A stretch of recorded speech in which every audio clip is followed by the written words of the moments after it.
आउज़ुबिल्लाहि मिनश्शैतानिर्रजीम बिस्मिल्लाहिर्रहमानिर्रहीम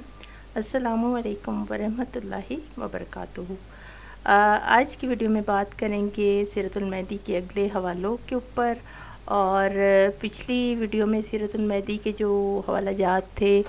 वो 960 तक हमने पेश किए थे और आज 961 हवाले पे बात करेंगे।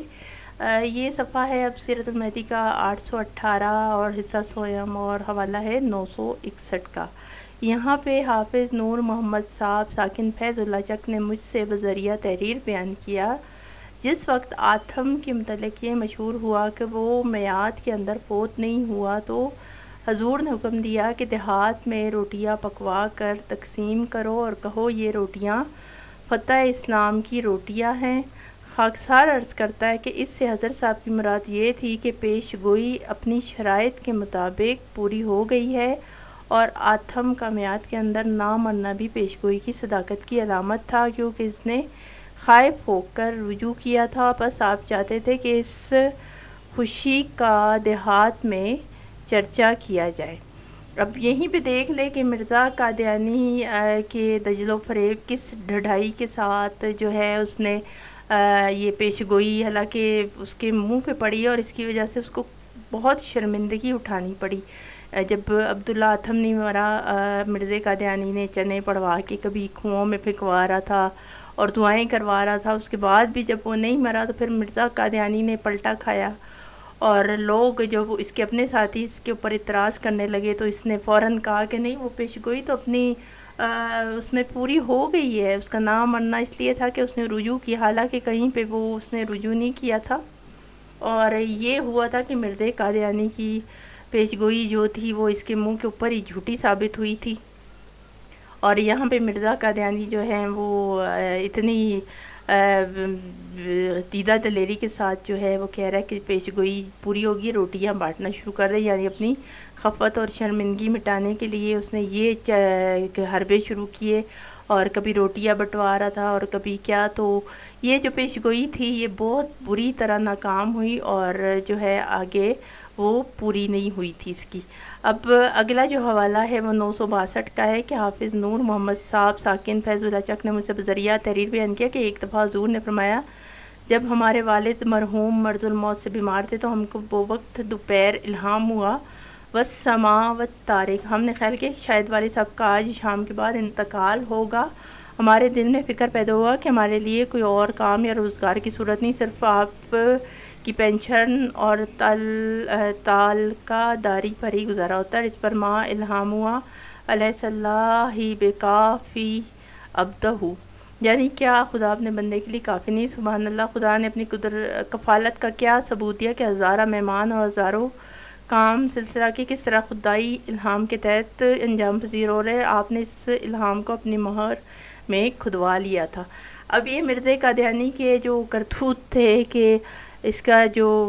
बाप था वो मर्ज़ुल मौत में, यानी वो आखिरी दमों पे था, तो मिर्ज़ा कादियानी को जो है वो अपनी रोज़ी रोटी इसको फ़िक्र पड़ गई थी कि वो मुझे कहाँ से मिलेगी। बजाय अपने बाप की फ़िक्र करने की या उसके लिए कोई दुआ कुछ उसका आखिरी वक्त में ख़िदमत करने के, ये जो है वो अपनी रोज़ी रोटी की फ़िक्र में पड़ा हुआ था और इसको यही फ़िक्र थी कि वो कहाँ से पूरी होगी। और फिर इसको जो है इसने ये फिर हालांकि पेंशन और कहता है वो आ रही थी, यानी गुजारा जो था थोड़ा बहुत, लेकिन वो मिर्ज़ा कादियानी को जो हिरस हवस थी वो ये थी कि वो कहाँ से, हालांकि आप देखें कि अंबिया किराम के अलावा जो अल्लाह ताला के नेक बंदे होते हैं, वली होते हैं, उनको भी अल्लाह ताला की ज़ात पे इतना भरोसा होता है कि उनको कल की और अपनी ज़िंदगी की और रोज़ी रोटी की तो बिल्कुल फ़िक्र नहीं होती और उनका जो है वो पूरी तरह अल्लाह ताला पे तवक्ल होता है, जैसे परिंदों का जानवरों का होता है कि बिल्कुल वो उस चीज़ की फ़िक्र नहीं करते कि कमाएंगे कहाँ से, तो रोटी कहाँ से आएगी, तो ये कहाँ से पूरा होगा। ये मिर्ज़ा कादियानी को क्योंकि ये दुनियावी तौर पे लालची इंसान था तो इसको ये चीज़ों की फ़िक्र थी और इसी फ़िक्र में जो है फिर इसने ये आगे ये कहता है ये इल्हाम बाद में घड़ लिए और ये अलैहिस्सलाह बेकाफ़ी ही अब्दुहू वाला जो था किस्सा इसने ये अपनी अंगूठी कहता है। अब ये मिर्ज़ा कादियानी ने जो देखते हुए कि अंबिया یعنی نبی عالم صلی اللہ علیہ وسلم کی مہر نبوت تھی جہاں پہ وہ خطوں پہ اپنی مہر لگایا کرتے تھے، تو ایک انگوٹھی تھی ان کی، تو یہ مرزا قادیانی نے بھی دیکھا دیکھی انگوٹھی جلدی سے بنوا لی کہ جو ہے میں بھی جو ہوں وہ ایک نبی ہوں اور یہ میری جو ہے وہ مہر ہے۔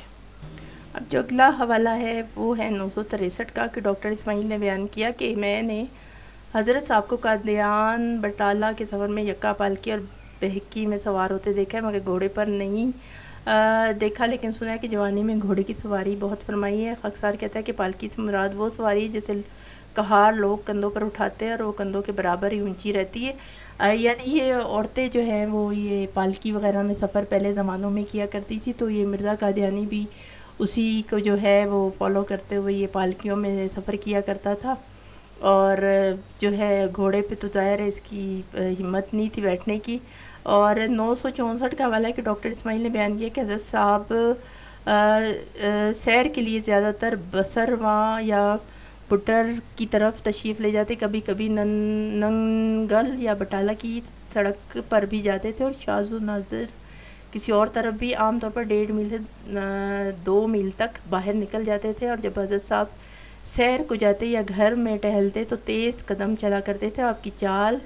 مستعد جوانوں کی سی تھی۔ اور خاکسار کہتا ہے کہ بسرواں قادیان سے مشرق کی طرف ہے، اور بٹر شمال کی طرف ہے، اور ننگل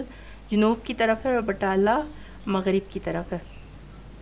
اب آپ کو پتہ ہی ہے کہ مرزا قادیانی کو سیر و تفریح کا تو ویسے ہی شوق تھا، کام تو اس نے کوئی کیا نہیں تھا، تو یہ سیر و تفریح آپ دیکھیں مسلسل سیرت المہدی میں ہر جگہ آپ کو حوالے ملیں گے، کبھی دوستوں کو لے کے پھر رہا ہے، کبھی عورتوں کو لے کے پھر رہا ہے، تو ساری زندگی اس نے یہی کام کیے تھے، اور اس نے اور کون سا کام کرنا تھا، کیونکہ کام تو اس کا کوئی ہے نہیں تھا، نہ دین کی اشاعت نہ کچھ، اور نہ ہی کوئی اس نے ڈیبیٹ کی، ہر جگہ تو وہ چھپ جایا کرتا تھا، اور نہ کبھی وہ باہر کسی کا اس نے سامنا کیا، کسی علماء کرام کا، کسی عالم دین کا، تو وہ پھر اس نے سیر و تفریح میں اور باقی یہ اندر بیٹھ کے یہ خرافات جو تھی وہی کرنے میں اس نے وقت گزارا، اور یہ فتنے پھیلانے میں ہی سارا وقت گزرا تھا اس کا۔ تو یہ مرزا قادیانی کے جو تھے کچھ حوالے تھے اس سیرت المہدی تھے جو اس کے اپنے بیٹے کی لکھی کتاب ہے، اور پھر یہ حوالوں پہ جو ہے آج بات کی، اور انشاءاللہ اگلی ویڈیو میں اگلے حوالوں پہ بات ہوگی، اور تمام دیکھنے سننے والوں سے گزارش ہے میری کہ چینل کو سبسکرائب بھی کریں، ویڈیو کو لائک کر لیجئے، اور اگلے حوالوں کے ساتھ اگلی ویڈیو میں انشاءاللہ آپ کی خدمت میں حاضر ہوں گے۔ تب تک کے لیے السلام علیکم ورحمۃ اللہ وبرکاتہ۔